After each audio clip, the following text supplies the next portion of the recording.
Welcome to হিমুস kitchen. আজকে আমি বানাবো এগ ফ্রাই। তার জন্য আমি নিয়ে নিয়েছি ডিমগুলো প্রথমে আমি গরম জলে সেদ্ধ বসিয়ে দেব। এই ডিমটা কিন্তু আপনারা চাইলে অমলেট করেও এই ফ্রাইটা বানাতে পারেন। আমি কিন্তু গোটা ডিম দিয়েই বানাবো। তার জন্য আমি ডিমগুলো প্রথমে সেদ্ধ বসিয়ে দিয়েছি। এবার ডিমগুলো সেদ্ধ হতে হতে ছাড়িয়ে নেব আদা, রসুন আর পেঁয়াজ। আমি কিন্তু 5টা বড় বড় পেঁয়াজ নিয়েছি। এদিকে কিন্তু আমার ডিমটা সেদ্ধ হয়ে গেছে, ডিমটা আমি ছাড়িয়ে নেব। আর এদিকে বেটে নেব আদা, রসুন, পেঁয়াজ। রসুনটা আমার বাটা হয়ে গেছে, এবার পেঁয়াজগুলো আমি বেটে নেব। মশলাগুলো কিন্তু আমার সব প্রায় বাটা হয়ে গেছে। এদিকে ডিমগুলোও ছাড়িয়ে নিয়ে চলে এসেছি। ডিমগুলো আবার ভালোভাবে নুন হলুদ মেখে নিয়ে কড়াইতে তেল দিয়ে ভালোভাবে ভেজে নেব।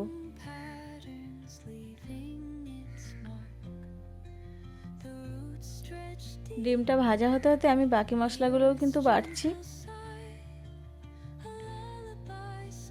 উনুনটাও খুব জোরে জ্বলেছে। ডিমটা আমার ভাজা হয়ে গেছে। এবার কড়াইতে তেল থাকাতে আমি আরেকটু তেল দিয়েছি। সেই তেলে দিয়ে দিলাম জিরা আর দিয়ে দেব বেটে রাখা পেঁয়াজটা দিয়ে কিছুক্ষণ কষিয়ে নেব। এবার দিয়ে দেব টমেটো কুচি। টমেটো কিন্তু আমি 2টো দিয়েছি, আপনারা চাইলে কম দিতে পারেন কিংবা আরও একটা টমেটো বেশি দিতেও পারেন। এবার টমেটোটা একটুখানি ভেজে নিয়ে দিয়ে দিয়েছি আদা রসুন বাটা। আদা রসুন বাটার সঙ্গে দিয়ে দিলাম স্বাদ মতো নুন আর হলুদ। এগুলো দিয়ে আমি একটুখানি নেড়ে নেব তরকারিটা।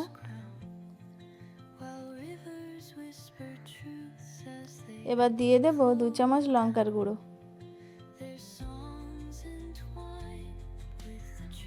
লঙ্কার গুঁড়োটা দিয়ে কিন্তু আমি বেশিক্ষণ কষাবো না, তরকারিটা অল্প সময় কষাবো।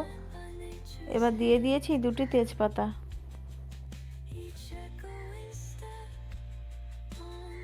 তরকারি কিন্তু আমার প্রায় কষানো হয়ে গেছে।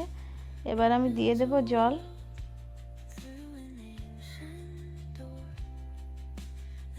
জল কিন্তু আমি খুব কম করে দিয়েছি, কারণ এই ডিমটা কিন্তু ঝোল হবে না, একটু গ্রেভি টাইপের হবে। তো আমি ডিমটা এবার দিয়ে দিয়েছি।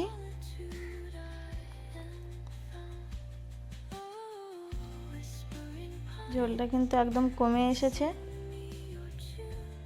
এবার আমি দিয়ে দেব জিরে বাটা।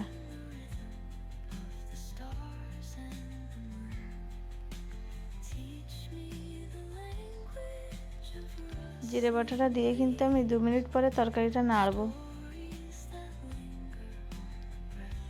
তরকারিটা কিন্তু পুরো হয়ে এসেছে। এবার দিয়ে দেবো একটা গরম মশলা। গরম মশলাটা দিয়ে কিন্তু আর বেশিক্ষণ রাখবো না, তরকারিটা চটজলদি নামিয়ে নিয়ে চলে আসব।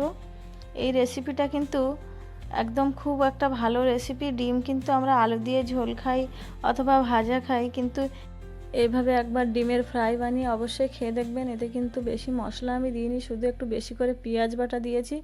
তো কার কার ভালো লেগেছে কমেন্টে অবশ্যই জানাবেন। দেখা হবে নেক্সট ভিডিওতে। সবাই ভালো থাকবেন।